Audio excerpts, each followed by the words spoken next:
यह कहानी शुरू होती है साउथ पैसिफिक ओशन से एक जहाज को दिखाते हुए, जिसमें दो छोटे बच्चे रिचर्ड और एमेलिन को भी दिखाया जाता है, जो चचेरे भाई बहन हैं। जहाज में हम एक और आदमी को देखते हैं जिसका नाम आर्थर होता है। आर्थर रिचर्ड के फादर और एमेलिन के अंकल होते हैं। ये दोनों आर्थर के साथ शिप में सैन फ्रांसिस्को जा रहे होते हैं। एक दिन अचानक शिप में भयंकर आग लग जाती है। आग के चलते शिप में घबराहट मच जाती है और लोग अपनी जान बचाने के लिए इधर उधर भागने लगते हैं। ऐसे में शिप का कुक पैडी बटन बच्चों को एक लाइफ बोट में डाल लेता है और उन्हें जलती हुई शिप से दूर ले जाता है। लेकिन बच्चे अपने पापा आर्थर से अलग हो जाते हैं, जो एक और लाइफ बोट में चढ़ जाते हैं। उसके बाद पैडी और बच्चे समुद्र में बहते जाते हैं और कुछ दिनों बाद वो एक हरे भरे टापू के किनारे पहुंच जाते हैं। टापू पर पहुंचने के बाद पैडी कुछ खाना ढूंढने लगता है। इसी बीच रिचर्ड को एक कंकाल का सिर मिलता है, जिसे देखकर पैडी बच्चों से कहता है कि अब हमें यहाँ से चलना चाहिए। इसके बाद वो तीनों दूसरी जगह चले जाते हैं। अब रिचर्ड पैडी से अपने पापा की शिप के आने के बारे में पूछता है,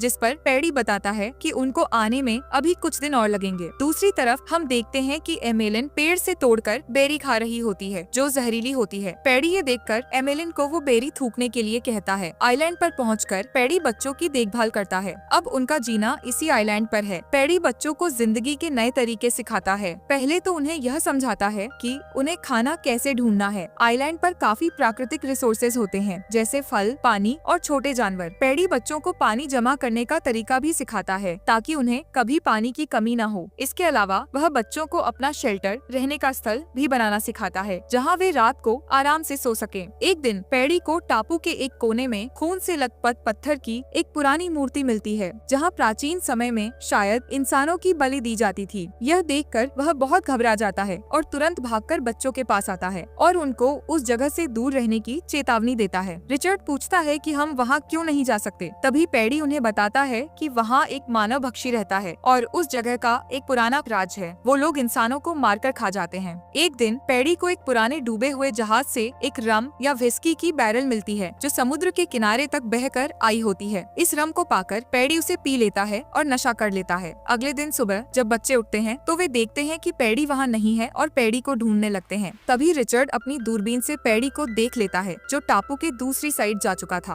वह अपनी नाव लेकर आइलैंड के किनारे की तरफ निकलते हैं। जब वह किनारे पर पहुंचकर देखते हैं तो उन्हें पता चलता है कि पैडी रेत में लेटा हुआ है। पहले तो उन्हें लगता है कि वह बस सो रहा है, लेकिन जब वह उसे सीधा करते हैं तो उन्हें देखने को मिलता है कि पैडी नशा करने की वजह से मर चुका है। यह एक दर्दनाक और भयानक पल होता है। यह देखकर एमेलिन तुरंत बेहोश हो जाती है, लेकिन रिचर्ड एमेलिन को नाव में डालकर वापस उसी जगह ले आता है जहां वे रह रहे थे। इस घटना के बाद बच्चे अपना सब सामान पैक करते हैं और सोच लेते हैं कि उन्हें आइलैंड के दूसरे हिस्से में जाना चाहिए। वे अपनी नाव लेकर आइलैंड के दूसरे किनारे पर निकलते हैं, जहां उन्हें एक नया, शांत और सुरक्षित समुद्री तट मिलता है। इसके बाद हम देखते हैं कि रिचर्ड अपने और एमेलिन के खाने के लिए कुछ बना रहा होता है। यह जगह उन्हें नई उम्मीद और जिंदगी की एक नई शुरुआत का एहसास दिलाती है और यह उनका नया घर बन जाता है। इसके बाद हम देखते हैं रिचर्ड और एमेलिन अब पूरी तरह शारीरिक रूप से बड़े हो गए हैं। एमेलिन को एक दिन तैराकी करते वक्त अपने पहले महीने का अनुभव होता है। शुरू में उसे काफी डर लगता है और वह तुरंत रिचर्ड को पुकार कर बुलाती है। जब रिचर्ड उसके पास आता है और पूछता है कि क्या हुआ, तो एमेलिन शर्मिंदगी के मारे उस पर चिल्लाती है और उसे वहाँ से दूर जाने के लिए कह देती है। एक दिन जब एमेलिन आइलैंड के एक अजीब हिस्से में पहुँच जाती है तो वो एक पत्थर की मूर्ति देखती है।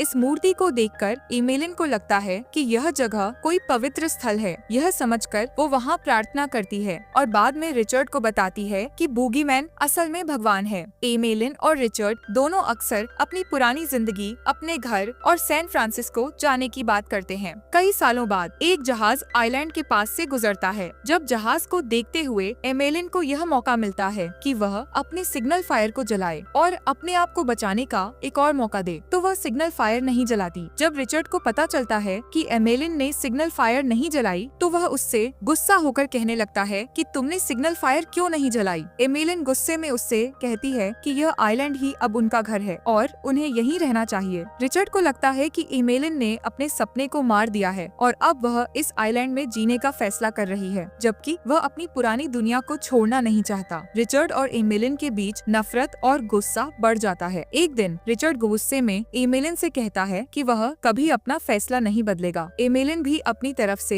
जवाब देती है और कहती है कि वह जानती है कि जब रिचर्ड अकेला होता है तो क्या करता है। रिचर्ड अपने गुस्से को दबा नहीं पाता और एमेलिन पर एक नारियल फेंक कर मारता है। एमेलिन भी अपने गुस्से को जताते हुए तुरंत एक नारियल वापस उस पर फेंकती है जो रिचर्ड के सिर पर जाकर लग जाता है। जैसे ही एमेलिन रिचर्ड के पास आती है, रिचर्ड उसे एक थप्पड़ मार देता है और कहता है दफा हो जाओ यहाँ से। इसके बाद हम देखते हैं रिचर्ड एमेलिन को शेल्टर से बाहर निकाल देता है। फिर एमेलिन अपनी जिंदगी को सुधारने के लिए एक टेम्परेरी शेल्टर बनाती है जो पानी के पास होता है। इसके बाद रिचर्ड केला खाते हुए आता है और छिलका एमेलिन की तरफ फेंक देता है। इसके बाद हम देखते हैं कि एमेलिन उस पत्थर की मूर्ति के पास जाती है और फूल वहाँ रखती है। जब वह उस जगह से वापस आ रही होती है तो उसका पैर एक जहरीली जेलीफिश पर पड़ जाता है। जब एमेलिन अपने शेल्टर में लेटी होती है तभी वहाँ रिचर्ड आता है और उसे बीमार देखकर उसकी देखभाल करने लगता है और उससे पूछता है ये तुझे क्या हुआ। तभी एमेलिन बताती है कि उसने एक जहरीली मछली पर पैर रख दिया था। इसके बाद एमेलिन रिचर्ड से उसे उस पत्थर की मूर्ति के पास ले जाने को कहती है। इसके बाद रिचर्ड उसे गोद में उठाता है और उसे उस मूर्ति के पास ले जाता है और वहाँ जाकर वह एमेलिन के सही होने की प्रार्थना करने लगता है। जो पहले एमेलिन चल नहीं पा रही थी अब वह धीरे धीरे चलने लगी थी। इसके बाद वह रिचर्ड के साथ एक दिन लैगून में तैराकी करने जाती है। उनके बीच की दूरी अब कम हो गई होती है और दोनों अपने बीच की पुरानी लड़ाई को भूलकर एक नए रिश्ते की तरफ बढ़ते हैं। एक दिन दोनों अपने दर्द और पुरानी नाराजगी को एक साइड रखते हुए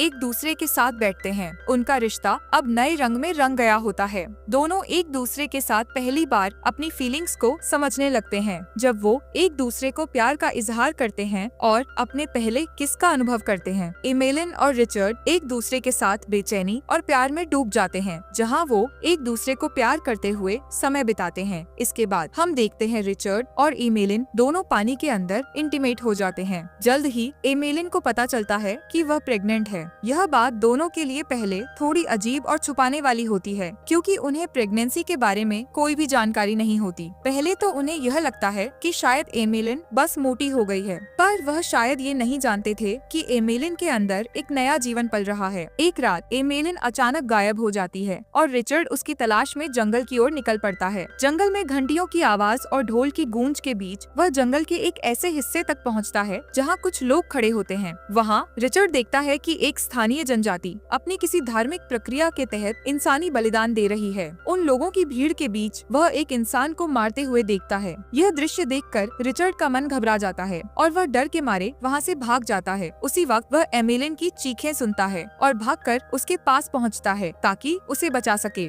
जब रिचर्ड एमेलिन तक पहुँचता है तो वह देखता है कि एमेलिन एक बच्चे को जन्म देने वाली होती है। दोनों मिलकर उस बच्चे का स्वागत करते हैं। बच्चे का नाम रखने की बात आती है और वे उसका नाम पैडी रखते हैं जो उनके नए जीवन की एक नई शुरुआत का प्रतीक बनता है। रिचर्ड और एमेलिन अपने बच्चे को अपने साथ ले आते हैं। बच्चे को खिलाने की कोशिश करते हैं लेकिन जब बच्चा ज्यादा देर तक रोता है और कुछ भी खाने के लिए तैयार नहीं होता तो एमेलिन का दिल टूट जाता है। थोड़ा निराश होकर एमेलिन अपने बच्चे को अपनी बाहों में उठाती है और देखती है कि बच्चा अपने आप ही उसका स्तन चूसने लगता है। रिचर्ड जो उस रात की घटनाओं को याद करता है एमेलिन को बताता है कि उसने क्या देखा था जब वह बच्चे को जन्म दे रही थी। वह एमेलिन से कहता है कि अगर कोई भी प्राणभक्षी उन्हें ढूंढने आए तो वह उन्हें अपने शिकारी भाले से मार देगा। रिचर्ड का कहना है कि उन्हें कोई भी कठिनाई हो सकती है लेकिन वे दोनों मिलकर अपने बच्चे को सुरक्षित रखेंगे। जैसे जैसे बच्चा बड़ा होता है एमेलिन और रिचर्ड उसे तैराकी करना और खेलना सिखाते हैं। एक दिन जब वे तीनों मिलकर समुद्र के किनारे गीली मिट्टी में खेल रहे होते हैं तब एक जहाज उनके करीब आता है। यह जहाज रिचर्ड के पिता आर्थर द्वारा चलाया जा रहा होता है। वे लोग मिट्टी में पूरी तरह सने हुए होते हैं इसलिए जहाज के लोग और आर्थर उन्हें पहचान नहीं पाते हैं। पहले तो बच्चा जहाज की तरफ इशारा करता है जैसे कि वह उन्हें कुछ दिखाने की कोशिश कर रहा हो। फिर दोनों की नजर जहाज पर पड़ती है और उसी वक्त रिचर्ड और एमेलिन एक दूसरे की तरफ देखते हैं और जंगल की तरफ वापस लौट जाते हैं। रिचर्ड को